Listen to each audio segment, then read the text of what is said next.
Hello बच्चों, welcome back to my channel. कैसे हैं आप लोग की एमआरएस अकाउंटिंग के प्रैक्टिस टेस्ट चल रहे थे। इससे पहले भी मैंने काफ़ी वीडियोस अपलोड करी हुई है, जिसकी एक अलग से चैनल पर प्लेलिस्ट अपलोड है, लिंक डिस्क्रिप्शन में मिल जाएगा, देख लीजिएगा। आज की वीडियो में ऐसे ही कुछ और इम्पोर्टेंट क्वेश्चन रहेंगे, तो आइए वीडियो को शुरू करते हैं।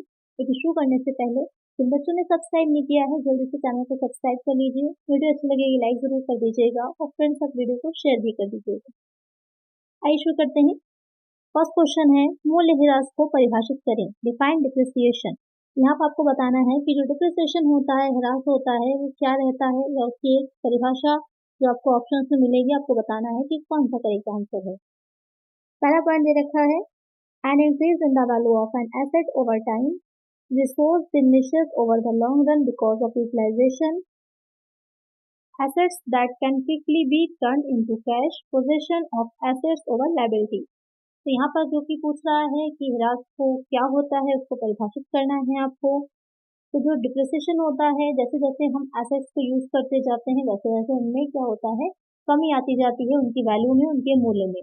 या फिर इस तरह से कह सकते हैं कि उपयोग करने के साथ ही साथ उनके मूल्य में कमी आती चली जाती है। उसी कमी को क्या कहते हैं, डिप्रिसिएशन कहते हैं। तो यहाँ पर जो आपके ऑप्शंस दे रखे हैं कि समय के साथ किसी परिसंपत्ति के मूल्य में वृद्धि वृद्धि तो नहीं होती, कमी होती, तो ये गलत हो जाएगा। लंबे समय में उपयोग के कारण संपत्ति कम होती जाती है, तो यही आंसर करेक्ट हो जाएगा। ऑप्शन बी जो है कि जैसे जैसे लॉन्ग टाइम में हम उस एसेट को यूज करते जाते हैं, वैसे वैसे उसमें कमी आती जाती है, वो डिप्रिसिएशन कहलाता है। तो करेक्ट आंसर हो जाएगा ऑप्शन बी। डिप्रिसिएशन से एक दो क्वेश्चन जरूर आपके एग्जाम में आएंगे, काफी इंपॉर्टेंट टॉपिक है ये। सेकेंड क्वेश्चन है, मूल्यह्रास का मुख्य उद्देश्य क्या है? What is the principal objective of depreciation? Show last years profit, show records to income tax department, to get a tax rebate, to calculate net profit. कि जो डिप्रिसिएशन चार्ज किया जाता है या लगाया जाता है, तो उसका मेन ऑब्जेक्टिव क्या होता है, क्यों लगाया जाता है? कि प्रीवियस ईयर का सही से प्रॉफिट दिखाया जा सके, या फिर जो टैक्सेशन डिपार्टमेंट होता है उनको रिकॉर्ड शो करने होते हैं इसलिए, या फिर इससे टैक्स में कमी आती है इसलिए, या फिर जो नेट प्रॉफिट होता है उसकी गणना करने के लिए। तो जो डिप्रिसिएशन लगाया जाता है, तो यहाँ पर जो शुद्ध लाभ की गणना करना होगा, ये मेन ऑब्जेक्टिव हो जाएगा। तो इसका आंसर हो जाएगा ऑप्शन डी। इसके अलावा भी बहुत से ऑब्जेक्टिव्स होते हैं। डिप्रिसिएशन पे एक अलग से पूरी चैनल पे मैंने अपलोड करी है वीडियो, तो आपको देख लीजिएगा। जो क्लासेस की उसकी वीडियो, उसका भी लिंक आपको डिस्क्रिप्शन में मिल जाएगा, तो देख लीजिएगा। इसका अच्छे से मैंने इसको डिटेल में समझाया हुआ है। तो इसका आंसर हो जाएगा ऑप्शन डी। नेक्स्ट क्वेश्चन है, मूल्यह्रास का क्या कारण है? What cause depreciation? Loss of goods, purchase of goods, increase liability, wear and tear. Question में कह रहा है कि डिप्रिसिएशन होता है किस रीजन से होता है, क्या कारण होते हैं कि डिप्रिसिएशन होता है? यानी कि जो वस्तुएं होती हैं, प्रोडक्ट्स होते हैं, उनके मूल्य में कमी आती है, या जो एसेट्स होती हैं उनका मूल्य कम होता जाता है। माल की हानि, माल का क्रय, बढ़ी हुई दायित्व, या फिर टूट फूट। तो जो मूल्यह्रास होता है, तो जैसे जैसे हम जैसे मशीनरी है तो इसको यूज करते जाते हैं, तो जो भी उसमें पुर्जे लगे होते हैं या जो भी चीजों से मिला करके मशीन असेंबल होती है, धीरे धीरे वो घिसते जाते हैं, उनमें टूट फूट होती जाती है। इस तरह से मशीन की वैल्यू घटती जाती है। तो इसका आंसर क्या हो जाएगा? Option D. नेक्स्ट क्वेश्चन है, खातों में मूल्यह्रास का प्रावधान करने का क्या कारण है? What is the reason behind making a provision for depreciation in account? To show the current value of asset, to show current liability, to charge the cost of assets against profit, to purchase new assets। Question में कह रहा है कि जो accounts हम बनाते हैं, तो उन अकाउंट्स में अगर हम डिप्रिसिएशन जो दिखा रहे होते हैं, तो क्या रीजन होता है, क्यों हम अपने अकाउंट में डिप्रिसिएशन को दिखाते हैं? कि जो संपत्ति है, एसेट है, उसका करंट में क्या प्राइस है, ये देखने के लिए कि जब हम डिप्रिसिएशन चार्ज करते हैं तो एसेट की वैल्यू घटती जाएगी, तो जो हम भी मूल्य दिखाएंगे हम, तो करंट में जो मूल्य बचा होगा एसेट का वही दिखाया जाएगा। इसलिए वर्तमान दायित्व दिखाने के लिए, लाभ के विरुद्ध परिसंपत्तियों की लागत वसूल करना, नई संपत्ति क्रय करने के लिए। तो क्या रीजन होता है? तो इसका मेन रीजन हो जाता है कि जो charge the cost of asset against profit, कि जो भी प्रॉफिट हो रहा होता है उसमें से हम जो भी एसेट है हमारी, उसकी एक जैसे 10 साल के लिए उसकी लाइफ है, तो 10 साल का अगर हम डिप्रिसिएशन 10% भी लगाएंगे तो 10 साल में वो पूरी की वैल्यू निकल आएगी। तो इस वजह से डिप्रिसिएशन चार्ज किया जाता है, एक डिप्रिसिएशन फंड बना लिया जाता है, इसमें उसे ट्रांसफर कर दिया जाता है जो भी हमने चार्ज किया होता है डिप्रिसिएशन। तो जब भी 10 साल बाद उस एसेट वो समाप्त हो जाएगी, खत्म हो जाएगी, तो उसकी जगह पर रिप्लेस करने के लिए नई एसेट के लिए हमारे पास पूरी कंप्लीट वैल्यू होगी, इसलिए डिप्रिसिएशन चार्ज किया जाता है। तो करेक्ट आंसर हो जाएगा ऑप्शन सी। नेक्स्ट क्वेश्चन लेते हैं। स्क्रैप मूल्य क्या है? What is scrap value? Scrap value आपने सुना बहुत होगा, लेकिन कंफ्यूजन रहती है कि क्या एग्जैक्टली स्क्रैप वैल्यू होती है, तो आइए देखते हैं। पहला ऑप्शन है the combined cost of purchase and installation of an asset can be depreciated minus it's salvage value. The worth of a physical asset's components when the asset itself is deemed no longer usable. Represent the value of a company according to the stock market, the estimated resale value of an asset at the end of its useful life. यहाँ पर question में कह रहा है कि जो scrap है उसकी क्या मूल्य जो होता है उसको क्या होता है, उसको डिफाइन किया गया है कहाँ से, आपको देखना है कि सही डिफिनेशन क्या है। किसी संपत्ति की खरीद और स्थापना की संयुक्त लागत को उसके बचाव मूल्य से घटाकर जो भी वैल्यू आती है वो किसी भौतिक संपत्ति के घटकों का मूल्य जो संपत्ति को ही जब उपयोग योग्य नहीं समझा जाता, यानी कि ऐसी वैल्यू जब हम समझ रहे हैं कि अब संपत्ति यूज में नहीं आएगी, जैसे कि अभी मैंने आपको एग्जांपल दिया था कि 10 साल बाद वो मशीन यूज में नहीं आएगी, समाप्त हो जाएगी, लेकिन फिर भी वो मशीन जिस तरह से बचती है तो उसको बेचने पर जो भी वैल्यू आएगी वो हो जाती है स्क्रैप वैल्यू। तो इसका आंसर क्या हो जाएगा यहाँ पर? जो ऑप्शन बी होगा वो करेक्ट होगा। जैसे कि स्कूटी है आपके पास, तो स्कूटी की अगर जो वैल्यू है या फिर जो उसकी लाइफ है 20 ईयर्स की है, तो 20 साल बाद मार्केट वैल्यू तो नहीं बचती है उसकी, 20 साल बाद उसकी मार्केट वैल्यू जीरो हो जाएगी, लेकिन फिर भी अगर आप उसको रीसेल करते हैं, कहीं पर बेचते हैं, तो कुछ तो वैल्यू वो आपको देगी ना, कुछ तो उसका प्राइस होगा ही। जैसे 1 लाख की स्कूटी खरीदी, अगर आप रीसेल 20 साल बाद उसे कर रहे हैं, मार्केट वैल्यू जीरो हो चुकी है, लेकिन फिर भी 15-20 हजार में तो आपकी बिकी जाएगी, अगर अच्छी कंडीशन में है तो 15-20 हजार में अगर वो बिक जाएगी तो वो 15-20 हजार की वैल्यू क्या हो जाएगी? स्क्रैप वैल्यू हो जाएगी। तो इसका आंसर हो जाएगा ऑप्शन बी। नेक्स्ट क्वेश्चन है निश्चित किस्त विधि क्या है? What is fixed instalment method? The amount of depreciation each year is fixed and equal way to work out the loss of value of an asset over time, system of recording larger depreciation expenses during the earlier year, and accelerated method for calculating an asset's depreciation. तो question में कह रहा है कि जो fixed instalment method जिसे निश्चित किस्त विधि कहा जाता है क्या रहती है? डिप्रिसिएशन को चार्ज करने के बहुत से मेथड्स होते हैं, तो यहाँ पर जो फिक्स्ड इंस्टॉलमेंट मेथड होता है उसमें क्या रहेगा? नाम ही फिक्स है इंस्टॉलमेंट, यानी कि जितनी भी हर वर्ष में छमाही तिमाही या फिर वार्षिक जैसा भी चार्ज किया जाता होगा डिप्रिसिएशन, तो उसके अकॉर्डिंग जितनी भी किस्तें लगती हैं, जितनी भी इंस्टॉलमेंट होती हैं, वो एक समान रहती हैं, फिक्स रहती हैं। तो यहाँ पर देख लेते हैं कौन सा करेक्ट होगा कि प्रत्येक वर्ष मूल्यह्रास की राशि निश्चित और बराबर होती है। तो यही वाला आंसर क्या होगा? करेक्ट हो जाएगा कि जितने भी साल होंगे हर वर्ष क्या रहता है, जितना डिप्रिसिएशन चार्ज किया जाएगा वो सेम ही रहता है। जैसे कि मैंने एग्जाम्पल दिया था 1 लाख की है, 10% चार्ज करते हैं तो पर ईयर 10 हजार हो जाएगा। तो एक आंसर हो जाएगा ऑप्शन ए। नेक्स्ट क्वेश्चन लेते हैं। निम्नलिखित में से किस संपत्ति का मूल्यह्रास आमतौर पर नहीं होगा? Which of the following asset generally assume not to depreciate? Machinery, building, land, all of the above.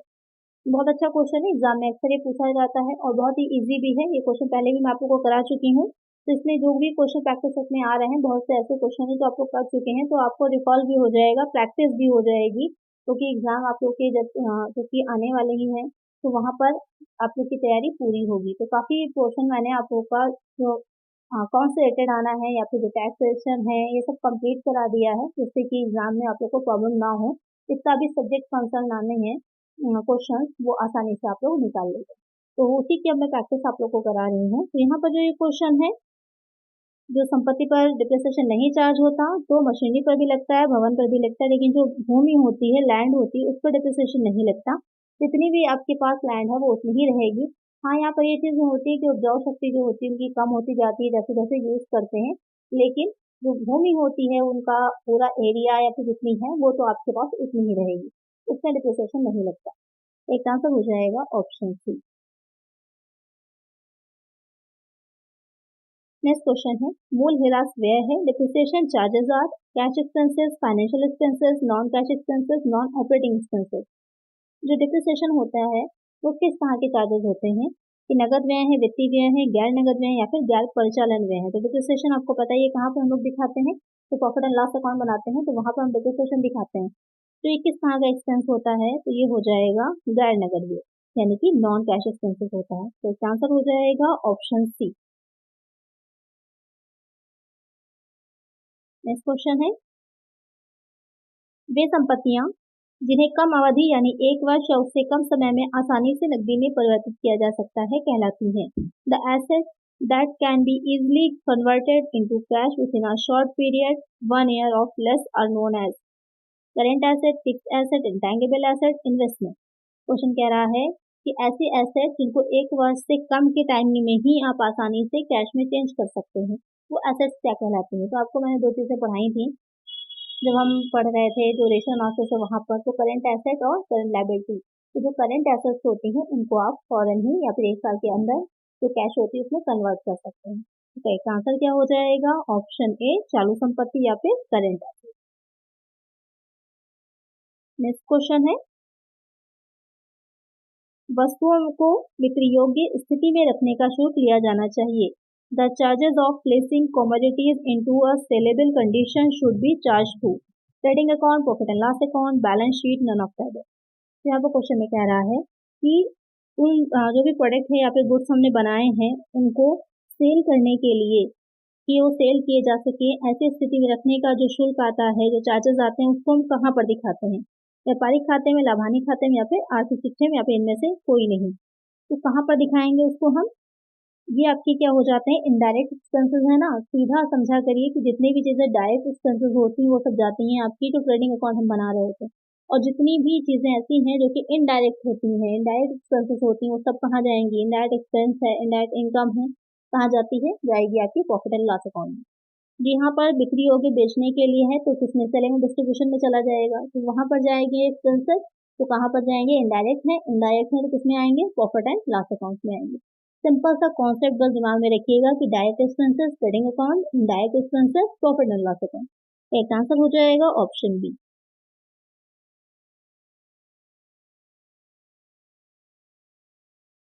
Next question है आपूर्तिकर्ताओं के व्यक्तिगत खाते को दिखाया जाता है। Suppliers personal account are seen in the sales ledger, nominal ledger, purchases ledger, journal ledger. Question में कह रहा है कि जो सप्लायर्स होते हैं उनका जो पर्सनल अकाउंट होता है उनको कहाँ पर दिखाते हैं, विक्रय खाते में, नाममात्र खाता बही में, क्रय खाता बही में या फिर सामान्य खाता बही में। तो जो सप्लायर्स के अकाउंट होते हैं उनको परचेज लेजर में दिखाया जाता है। आपूर्तिकर्ता कौन होता है, जो कि हमको सप्लाई कर रहा है, तो उससे हम क्या कर रहे हैं, क्रय ही तो कर रहे हैं, परचेज कर रहे हैं। कोई हमको सप्लाई कर रहा है तभी तब करेगा सप्लाई जब हम उससे परचेज करेंगे ना, तो परचेज करेंगे तब हमको जो भी चीजें हम परचेज करेंगे उसकी सप्लाई देगा। तो उनके अकाउंट्स को हम दिखाते हैं क्रय खाता बही में, परचेज लेजर में। एक आंसर हो जाएगा ऑप्शन सी। नेक्स्ट क्वेश्चन है यदि हम अपने उपयोग के लिए माल लेते हैं तो क्या प्रविष्टि की जानी चाहिए। If we take goods for own use we should debit banks account, credit purchases account, debit banks account, credit stock account, debit sales account, credit stock account, debit purchases account, credit banks account. बहुत अच्छा question है ये, इससे related एक question कभी कभी exam में जरूर पूछता है बैंक से रिलेटेड। तो यहाँ पर जो कह रहा है कि हम अपने यूज के लिए बिजनेस में से माल को निकाल रहे हैं, गुड्स को निकाल रहे हैं, तो उसको हम क्या एंट्री करेंगे या किस तरह से दिखाते हैं, तो वहां पर कि कौन सा अकाउंट डेबिट होगा और कौन सा अकाउंट क्रेडिट किया जाएगा। तो इस कंडीशन में क्या होगा, जो ड्राइंग अकाउंट होता है उसको हम डेबिट करेंगे और जो गुड्स निकाल रहे हैं तो गुड्स के लिए हम परचेसेस अकाउंट को क्या कर देंगे, क्रेडिट करेंगे। तो क्या एंट्री हो जाएगी, इसमें एंट्री क्या हो जाएगी, एंट्री होगी drawings account debit to purchases account. जो ड्राइंग्स अकाउंट है वो आपका डेबिट हो जाएगा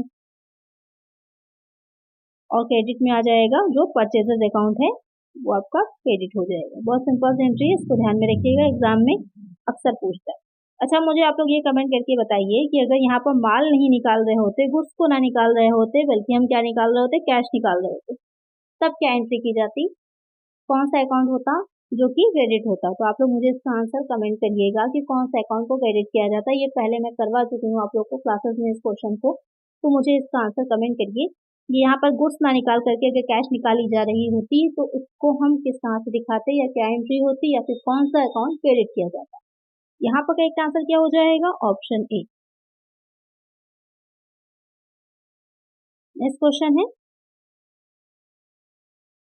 भारत के नियंत्रक एवं महालेखा परीक्षक की नियुक्ति कौन करता है? Who appoints the controller and auditor general of India? Chief justice of India, union cabinet, president of India, parliament.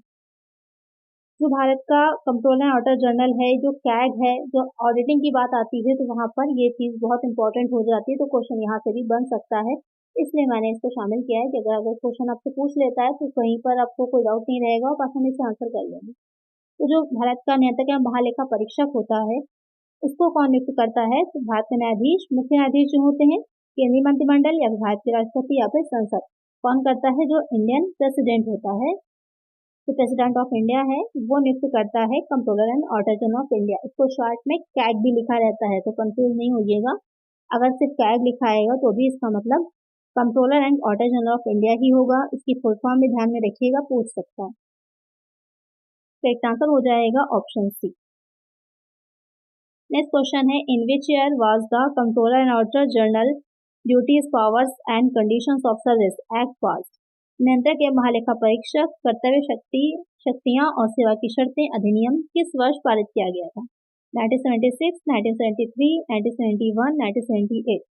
Question में कह रहा है कि ये जो एक्ट बना था किस वर्ष ये एक्ट पारित किया गया था। तो ये एक्ट जो पारित किया गया था, जिसके थ्रू कैग का पूरा काम चलता है, वो पारित किया गया था 1971 में, 1971 में। तो करेक्ट आंसर हो जाएगा ऑप्शन सी। नेक्स्ट क्वेश्चन है, निम्नलिखित में से कौन भारत का पहला नियंत्रक एवं महालेखा परीक्षक था? Who among the following was the first controller and auditor general of India? T N Chaturvedi, A K Rao, we Narhari Rao या फिर एस रंगनाथन। क्वेश्चन में जो कह रहा है कि भारत का पहला जो कैग था वो कौन थे, तो उनका नाम आपको बताना है कि फर्स्ट कैग कौन थे। तो फर्स्ट कैग थे वी नरहरि राव। तो एक आंसर क्या हो जाएगा, ऑप्शन सी। आप लोग मुझे बताइए कि अभी करंट में जो कैग हैं उनका क्या नाम है, कमेंट करिएगा। क्वेश्चन अच्छा है, एग्जाम में पूछा जा सकता है, क्योंकि ऑडिटिंग में ये सारी चीजें बहुत इंपॉर्टेंट होती हैं और ये करंट से भी हो जाता है, तो अक्सर इसके क्वेश्चन बन जाते हैं। तो यहाँ पर कौन है जो करंट में भारत में कैग हैं, आप मुझे उनका नाम आप लोग मुझे कमेंट करिएगा। तो यहाँ पर एक आंसर है ऑप्शन सी। तो आज की वीडियो में इतना ही। अगर वीडियो अच्छी लगी होगी, क्वेश्चन अच्छे लगे होंगे, कोशिश मैं यही करती हूँ कि इंपॉर्टेंट से इंपॉर्टेंट क्वेश्चन आप लोगों के लिए लेकर के आऊँ कि एग्जाम में आप लोगों की बहुत हेल्प हो पाए।